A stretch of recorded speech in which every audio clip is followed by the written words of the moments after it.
America. I'm Adam Conover, and I'm running for president of Florida, Pennsylvania, and Ohio. And boy, do I love Florida oranges, Philadelphia cheesesteaks, and whatever you people like in Ohio. The rest of the country can go suck a big one. Hi, America. I'm running for president for Florida, Ohio, Pennsylvania, Wisconsin, Michigan, Virginia. Swing states change, you dumbass. Adam ruins everything. Electoral College. This is something after Donald Trump swept the Electoral College. Not a historic victory, not a landslide, but a good victory. And he's lost the popular vote by a couple million votes. A lot of people saying, this is unprecedented. It's not. A lot of people saying, this is unfair. It's not. We need to do away with the Electoral College. We don't. And of course, Adam ruins everything at college humor. Emphasis on the college, no emphasis on the humor. They've talked about the Electoral College, and they've tried to do this whole rebuttal on the Electoral College, talking about why it's no longer relevant. So we are going to get into this piece by piece. Adam ruins everything. Namely correct information. Let's roll the first clip. Every 4 years, we hear the words Electoral College over and over again, but we never talk about what a ridiculous and, frankly, undemocratic system it really is. Oh, okay, undemocratic. This is the crux of the argument against the Electoral College, right? It's undemocratic. Yes. People like they fooled. No, that's by design. Let's start with this. Okay, the Marley was dead to begin with. The United States has never been a democracy, and that's important because if you understand it, you look through that prism, you'll understand why the Electoral College is necessary. These are just a bunch of quotes that you have from some of the founding fathers or signers talking about how pure democracy is evil. It's one of the greatest evils, Benjamin Rush wrote, because pure democracy is mob rule. Pure democracy is the mob of the majority can infringe on the rights of the minority. Now, I know that leftists love to act as though they're there to help minorities, but not when it comes to the Electoral College, not when it comes to someone over in flyover states. So that is the reason for the Electoral College. We are a constitutional representative republic. We are not a democracy. So if you understand that, well, then the rest of this is irrelevant. But most people don't understand that, and so there needs to be more convincing you. Let's go to the next clip. The Electoral College gives vastly more power to different voters depending on which state they live in. Bigger states. Nope, smaller states. If your state has less people, you have more power. Yeah.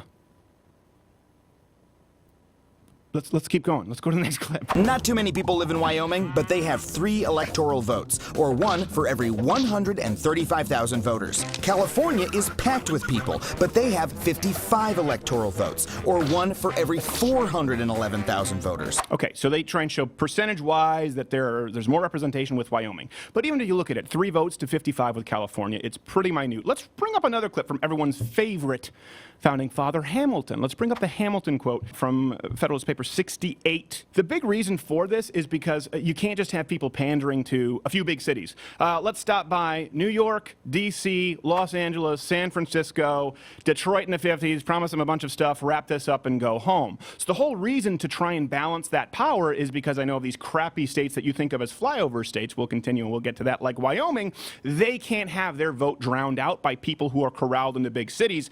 I've talked about this a lot. This is why leftists want you in big cities. They want you on public transport. They want you to be dependent on government services. They want you to think it's a sense of community, robbing from your brother through taxes and bigger government. That's why they want you in big cities. It sounds so nice. It sounds so nice. But God, Wyoming shouldn't matter as much. Let's get to the next clip. Who cares if the Electoral College is kooky? I'm kooky. I have 2 turtles. Okay, well, it gets worse because the Electoral College also creates swing states. Oh, I love the swing states. They make election night so exciting, kind of like when my turtles move a little. Well, exciting? I think the fact that the entire election is determined by just a handful of states is really messed up. For one thing, it means presidential candidates can ignore almost the entire country. Do you see the contradiction here? I do. You just tried to ignore the entire country.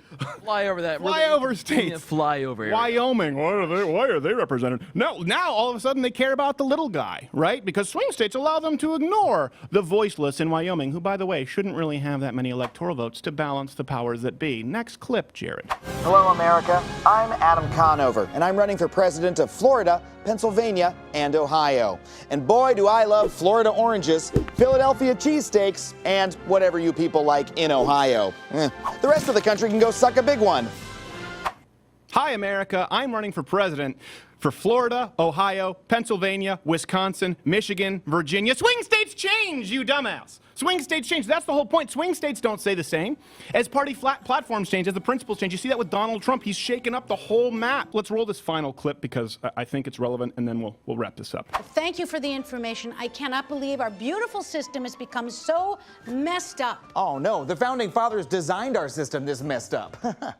He is right. The founding fathers did design it this way. And you have a lot of stupid people. They don't understand that we're not a democracy, that we're a constitutional republic. The founding fathers, they spent more ink on this than any other branch of government. This was unbelievably important to them. The old quote on democracy is it's basically two wolves on deciding which lamb to eat for dinner. I'm butchering that, but that's the quote on democracy. Listen, swing states matter now. They campaign there strategically because these are actually generally areas of middle America, places that would be underrepresented if not for the Electoral College. Really, what would you do? New York, D.C., Los Angeles, San Francisco, Detroit back in the 50s where you promise a bunch of union handouts, Chicago where you cater to the union thugs, and then all of a sudden, next thing you know, people in South Dakota are paying for some guy in Los Angeles to take a dump in a tranny designated bathroom.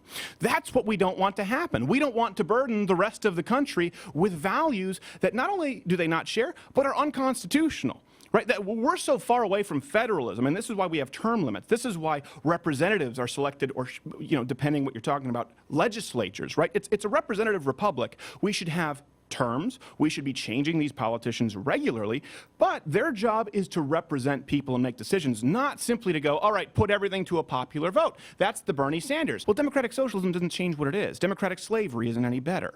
Democratic, I don't know, cheating at POG. The point is, just because people vote for something, it doesn't make it okay. They don't understand that the United States is not a democracy. They don't understand why this matters. They don't understand why the balance of power matters. And they don't understand why we don't want to be simply like Europe. They don't understand the principles behind federalism, behind enumerated powers, why states should have their own autonomy, and why representatives should be chosen by a legislature, and why they should be representing not only the people, but first and foremost, the Constitution. And this is one thing, too, from the left. We've talked about this a lot. They're always caring about diversity. Well, they don't really care about this kind of diversity, right? The Electoral College is a great representative. It's emblematic of intellectual diversity, right? It's emblematic of making sure that people can have diverse states, microcosms, petri dishes, so you can have crappy ones that have salmonella in their petri dish, like California, or you can have a vibrant, successful one, like a strong kefir culture there in Texas, because of intellectual diversity. I don't care about the cultural diversity in the same way that leftists do. I don't care about the racial diversity at all. I certainly don't care about the gender diversity, because with the LGBTQ AAIP, we don't know what that means. I want intellectual diversity with constitutional conformity. Borderline constitutional fascism. No wiggle room with the Constitution. Intellectual diversity, constitutional conformity. That's the Electoral College.